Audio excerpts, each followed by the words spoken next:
Smart, smart, do. We are the children, the children of God. Come, come, come. We change our world. We have what it takes to do it smart and make it smart. Welcome to our Smart Do. Welcome our classmates for today's CRI lesson. I hope you're doing fine. I'm also doing very okay and very eager for today's lesson. Now, we have been in the topic of the family, love, and marriage. And already we have looked at a few things in this topic. Now, the first thing we looked at, if somebody can remind us, was the family. And in that unit or subunit, we discussed the type of families. And we mentioned several of them. The second subunit in the topic was, try. Very good. Qualities to look at when you are looking for a marriage partner. And I believe that was well understood. Now, today we are going to look at the subunit benefits of a Christian marriage. Benefits of a Christian marriage. Now, we have several types of marriages that take place. And one of them is the one we call the religious marriage. Now this one depends on the religion that you profess, the faith that you profess. So we have Christian marriages, as we have written there on the border. We have Christian marriages. We have Islamic marriages. We have Hindu marriages. Now, depending on the faith that you profess. And in this kind of marriages, they are led by religious leaders. The religious leaders are the ones who are usually presiding over these marriages. Now, we have also what we call the civil marriage. The civil marriage. Now, this is the one, somebody wants to try. Yes, very good.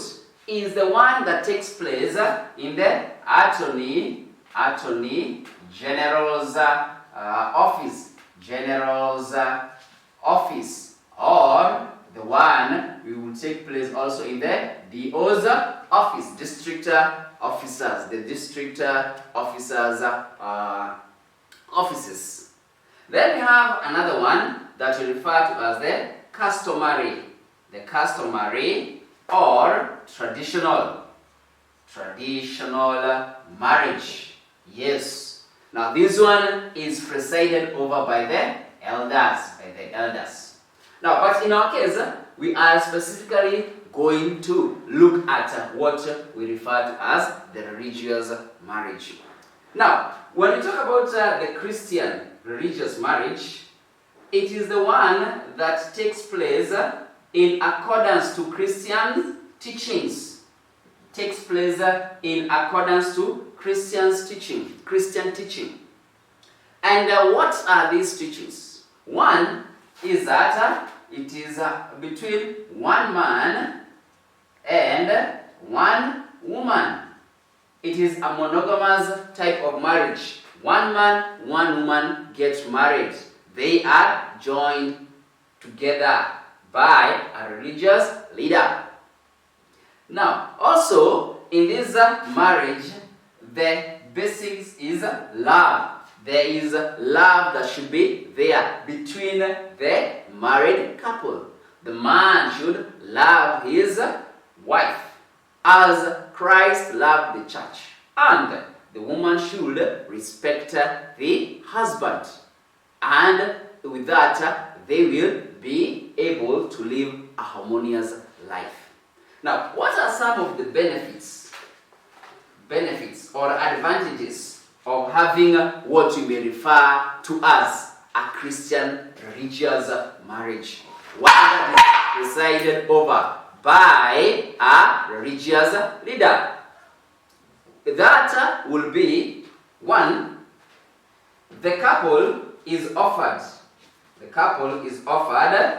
guidance and counseling. They are offered, or they go through what you call guidance and counseling about their new roles as husband and wife. They are guided through by the religious leaders. They are taught, they are explained to. Remember, these are two different people who are coming together to stay. They may be from different backgrounds and in the society, in where they work. So they are different. So they have to be given guidance and counseling so that they are able to know their roles and responsibilities. Another important thing is that it is blessed. It is blessed. As the prayers and the priests carry on with the wedding, blessings are offered to the couple. Blessings are offered to the couple. Another thing is that it is permanent. Permanent. As we shall see from the Bible. Because the Bible says whoever God joins should not be separated. So this one is a permanent wedding whereby a separation is not expected. Now this kind of wedding is said it is started.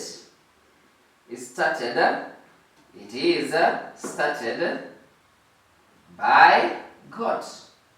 This kind of a religious marriage, it is started by God. Once you go to the church, that means God is a witness of your marriage, and therefore God is part of your marriage.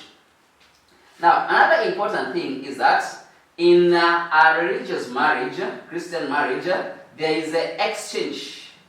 There is an exchange of rings. There is an exchange of rings, whereby the man is asked to put a ring onto his wife's finger, and the woman is also told to do the same. So, what do these rings signify? The rings, what do they signify? They signify that somebody is married. So, this one is a sign. This one, the use of rings, the exchange of rings, is a sign of marriage. So therefore, it will be expected that that person will not be involved in other affairs outside their marriage. So therefore, it is important that we celebrate Christian weddings wherever possible. Now, another benefit of this marriage, it gives an opportunity to share with friends and relatives. So this kind of wedding gives somebody, the couple, an opportunity to share with friends and relatives. And during the sharing, there is a giving of presents. Now, presents in a wedding are very important. Presents in a wedding are very important. Why? Because they provide a foundation. They provide a foundation of starting a life, of the couple starting their life together. So that the presents they receive, the beds, the television, the sofas, the cupboards, the tables, all those will form a foundation for them to start a life. So that's what the Bible tells us about a Christian wedding. So we have the book of Mark chapter 10 verse 9. It says that, Mark chapter 10 verse 9. No human being then must separate what God has joined together. No human being must separate what God has joined together. Now, this one was Jesus teaching about divorce. So, what does that mean?